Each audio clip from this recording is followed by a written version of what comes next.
kaubayan. Sa oras na ito ay narito ako muli sa palengke at nandito ako sa lugar ng ating mga kapatid na katutubo. At tinitignan ko nga po itong kanilang mga paninda. Ito po, may papaya, puso ng saging. Itong puso ng saging na ito mga kaubayan ay ito yung pinalabas ko noon tungkol sa nagsusuka at nagdudura ng dugo. Itong puso ng saging na ito, maring kukuha tayo nito mamaya mga kaubayan at ilalive po natin ulit mamaya ito. I-vlogs po natin ulit ito mamaya. Babalikan po natin mga kaubayan. At may nakita po ako doon, yung kulay yelo na yun, kung nyo pong nakikita yung kulay yelo na yun mga kaubayan, yun po, ay pampalinaw ng mata po yun. Kaya pupuntahan po natin at kukuha po tayo nun. Tara na po. Etong paninda ng ating mga kaubayan, no? Yung naghanap ng mga merienda, kamuting kahoy, punta lamang po kayo dito sa may mansion. Sa ating mga kapatid na mga katutubo.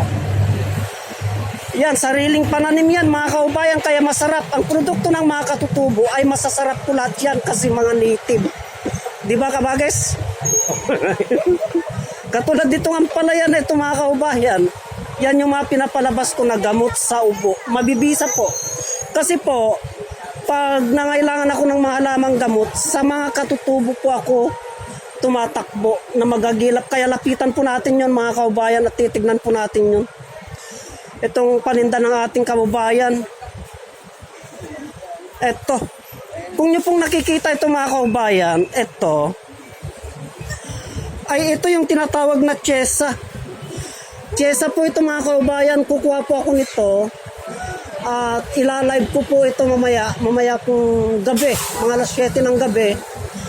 Antabayanan nyo yung live nito mga kaubayan kasi itong tiyesa na ito mga kaubayan, itong tiyesa na ito ay pampalinaw ng mata. Kaya yung ating mga kapatid na mga katutubo, malilinaw ang mata niyan mga kaubayan.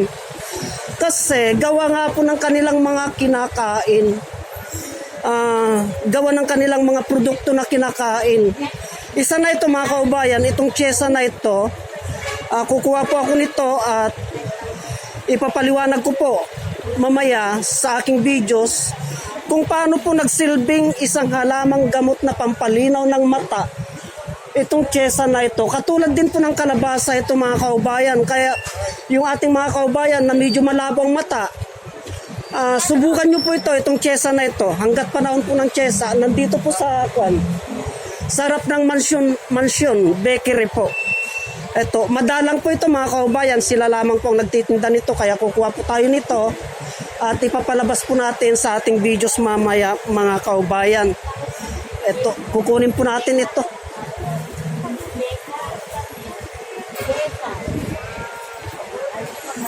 Yan, produkto ng ating mga kapatid na mga katutubo yan, yung tiyesa na yan.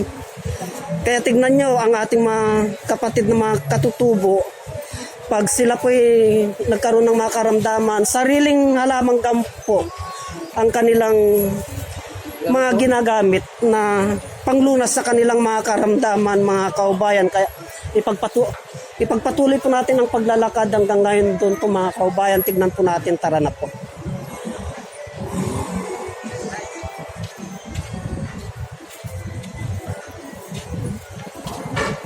So ipagpatuloy po natin ang paglalakad mga kaubayan. Punta po tayo doon sa gawin ng ating mga kapatid na mga katutubo dito.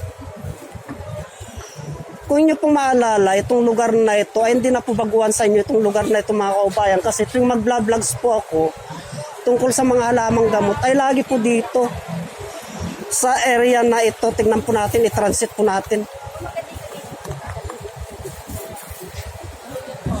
Yan po. Itong